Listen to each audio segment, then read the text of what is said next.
So hi guys, welcome sa aking channel, Chuboy JRP.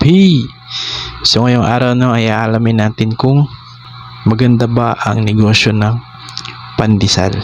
Yun, magre-react tayo sa isang video. Let's get it on.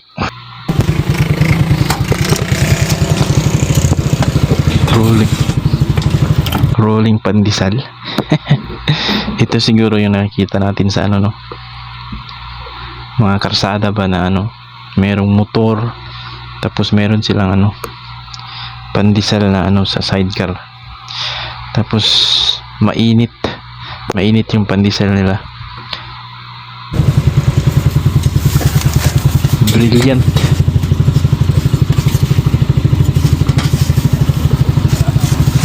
Sobrang magandang araw sa ating lahat. Parang naamoy ko ng pandesal Mga kaboy, next time. So today's video, nakita nyo naman siguro sa title kung magkano ang puhunan or magkano ang magpagawa ng rolling pandesal. So ang rolling pandesal or rolling bakery, ang cart na to, tricycle pa lang, yung sidecar pa lang ay 45,000 na. Yun talaga ang presyuhan. 45,000. Pwede naman sa hindi ka na mag sidecar pero okay, mas okay kasi yung nilalak ko kasi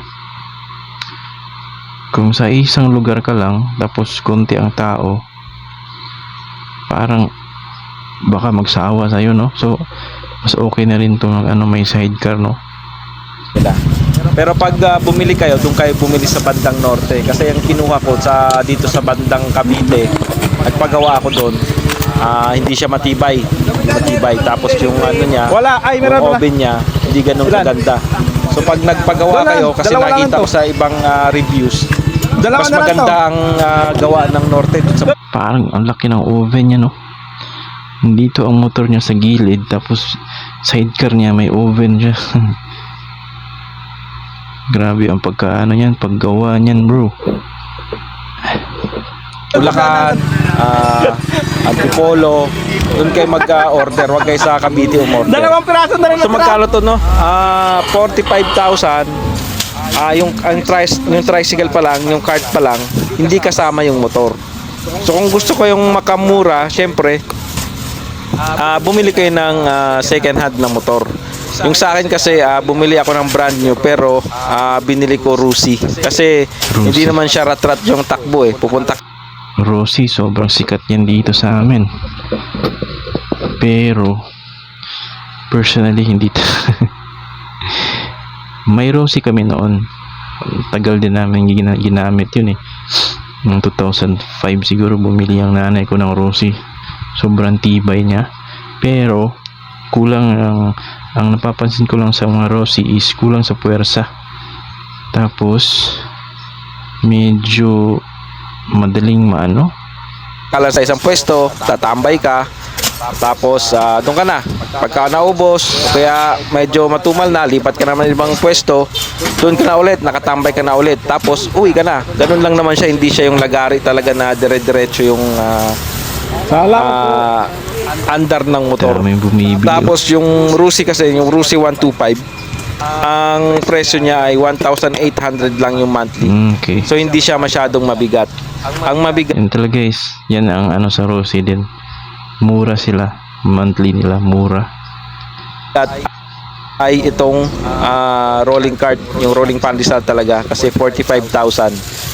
So doon lang, yun ang pag-iipunan nyo, yung 45,000. Pero kasama na lahat yan, yung estante, yung oven, yan, pati gulong, malalaki na ang gulong niyan.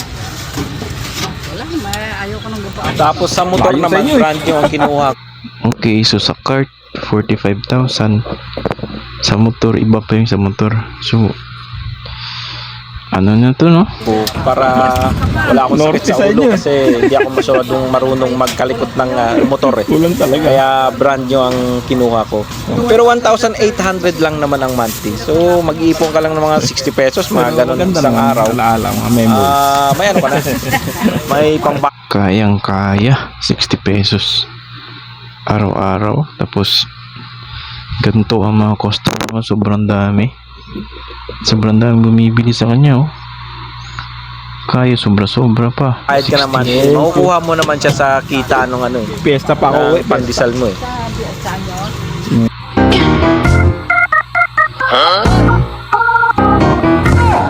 Are you Wala kasi. Kano ang kitaan sa rolling pandesal? So, dito naman tayo sa kitaan ng pandesal, ng Malaki rolling to, bro. pandesal. Ito ang pinaka-importante sa lahat. So, dalawang dalawang price kasi ang rolling pandesal. May 2 piso, may 5 piso. Okay. Ang iba kasi kaya ginagawa nilang 5 piso kasi matipid siya sa ano eh. Matipid siya sa gas. Tapos marami kang maibenta kasi 5 piso. Salamat po. So sa Okay. 2 piso, ang kitaan sa 2 piso, ang isang estante niyan, 25 tray. So dalawang estante, 50 trays. Sa isang tray, 30 pieces ang laman niyan. So 60 pesos ang ang kita mo sa isang tray. 3,000. So 1,500 pieces sa isang sa 50. Wow. Pag naubos yung 50 trays, 60 pesos per day, 3,000 per day. Wow. Pag ikaw ang may-ari nito, my God, laki pa. Laki ang puhunan mo, pero 3,000 naman ang daily mo. Wow. 50 trays yan. Susumba pa. So times 2 kasi 2 piso, 3,000 ang kita mo sa umaga pa lang yan sa pandesal. Wow. Sa tagda 2 piso yan. Grabe, no? Ang laki pala. Kaya pala ang dami nagpapandesal. May isa nga kami ditong nagpapandesal. Ang dami nilang cart. Isa talaga silang kumpanya talaga sila, bro. Meron silang mga pinapasahod na mga driver. Yung malunggay pandesal. Kaya pala ang laki pala, no? Pag 5 piso naman, kasi yung 5 piso with cheese yun, kaya 5 piso tapos medyo siya malaki With siya. cheese. Ang kitaan doon 6,000, bro. ay 6,250 sa 50 trays na yun kasi 5 piso siya eh. 25 pieces sa isang tray tapos 50 trays siya, tapos times 5 mo na lang yung kung ilang piraso, times 5 mo siya. So yun nga, 6,250 sa isang umaga lang yan na nagbebenta ka ng pandesal. Syempre depende pa rin yan sa pwesto. Isang umaga lang, no? Kung maubos mo agad sa umaga pa lang, makakaano ka na. Wow, grabe pala tong pandesal na to. Kung doon ka po pwesto sa maraming tao talaga, palengke, malapit sa mga factory. Oo nga, number 1 talaga dyan, location talaga.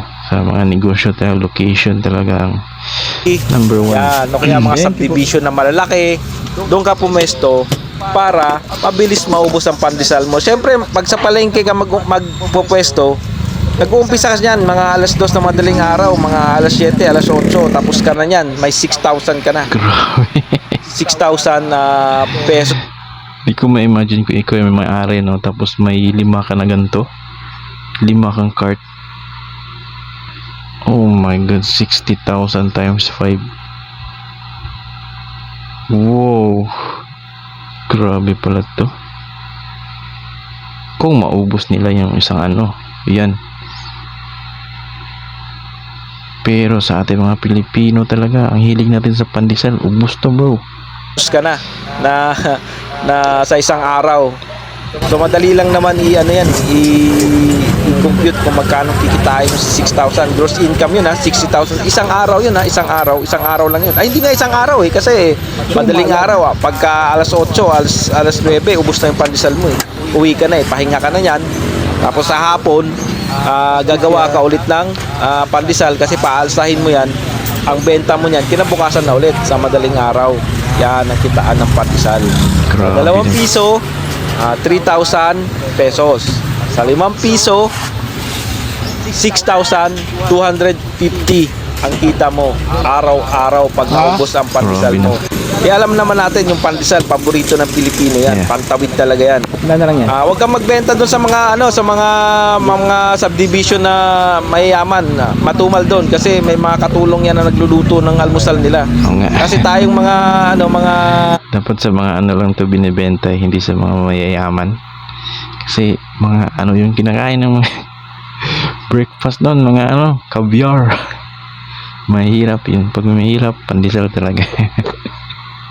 middle class lang. Yan, middle class. Nagmamadali tayo pumasok lagi ng trabaho. Kaya ang pinakamabilis na pantawid sa sa almusal, pandesal talaga. Pangmasa talaga itong pandesal kasi Masa, pandesal. yung doon sa mayayaman may mga katulong yan nagluluto ng almusal yan kaya hindi masyadong bumibili ng pandesal yan. Bibili yan sa 10 piso lang. Yung mga nakakotse na bumibili sa akin 10 piso lang, pero yung mga middle class tulad natin na middle class, ang binibili talaga niyan 30 pesos. Yung LPG niya, nasa harapan. Wow, grabe yung setup ng cart niya, no? Okay na okay rin. 2 pesos only. Yeah. Pesos, 50 pesos. Yan, kasi pantawid niya ng ng almusal Mamaya pa yan kakain ulit So, doon ka sa mga pangmasa na lugar. Huwag ka sa mga Ayala Alabang, huwag ka doon. Walang bibili sa'yo doon. Meron 10 piso. Kasi lahat ng tao doon nagda-diet. Social na tao dyan. Lalo alam mo ng mga health conscious yung mga yan ay tumaba. Pero dito sa atin, mga middle class, siyempre, food is life tayo Naku po. Lalo pag masarap yung pandesal mo. Siyempre, Sarap hindi yan lang ang pandesal. hindi lang rolling pandesal at motor ang pupuhunan mo niyan. Siyempre, may gawaan ka rin sa bahay. Yung mga mixer, stainless table. Yun lang naman ang niyan, basic niyan. Iano ko sa inyo, iba-vlog ko yan sa inyo kung anong mga gamit ko sa gawaan ng pandesal. So, pag rolling pandesal, medyo mataas-taas ang puhunan mo kasi Oo nga. pwera na lang kung may existing ka na bakery. Siyempre, idadagdag mo na lang siya Pero isang beses ka lang naman maglalabas niyan. Pero maganda ang kitaan sa rolling pandesal. Kasi kahit saan ka, pwede kang pumesto. Mag-apply ka lang na DTI para iwas sita. Pag may sita ka, may papakita kang DTI. Siyempre, yung motor mo, arestado rin. Kasi Ay, kat. Baka may sa inyo, wala kang permit. na-checkpoint din tayo minsan lalo pag LTO tsaka taga HPG yan, naninita yan. So kailangan kumpleto ka sa papel, magkano ang registro. Iwas lang. Sinisita rin pala sila ng mga taga yung mga nagpapandesal. Pag hinuli ka ng mga pulis, bayaran mo na lang ng pandesal. Iwas sa sita lang. Kumbaga kung may checkpoint, papakita ka, alis ka na. Yan. So, ayan, nakuha nyo na kung magkano ang rolling pandesal, magkano ang motor, magkano ang kitaan sa isang araw. So, pero syempre, hindi po pwedeng ngayon magbubukas ka, bukas naman hindi. Pag nagnegosyo ka, kailangan consistent ka. Araw Consistency talaga ang kailangan sa negosyo, mga bro. Kahit ano pa yan, dapat consistent ka kahit sa anong negosyo. Ang golden rule yan araw ka magbubukas kahit Biyernes Santo pa yan.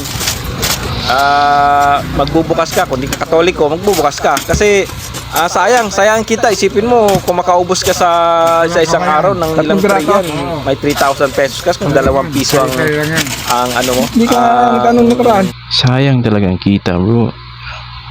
Pag nagnenegosyo ka, parang yung oras pera talaga, no? Hindi dapat sinasayang ang oras, lalo na pag nagnenegosyo ka. Time is gold. Ang isang piraso pag 5 piso, 6,000 pesos. Di ka ba manghihinayang yan na magsasara ka? Siyempre, marami tayong ginagastusan sa bahay, bayad sa bahay, bayad sa sasakyan, bayad sa bills, Pantawid. pag-aaral ng mga bata. Siyempre, sayang yung oras na hindi ka magbubukas. So, ayan, maraming salamat sa inyong pakikinig. Sana may natutunan kayo. Siyempre, ang negosyo talaga, Thank you, boss. Dami namin natutunan. So, subscribe kayo kay Boy Next Time channel. Ililink ko sa yung link ng video niya ipopost ko sa description ko. Puntahan nyo na lang to kung gusto nyo manood sa mga video na walang halong commentary. So yun lang guys, no? Next video ulit tayo.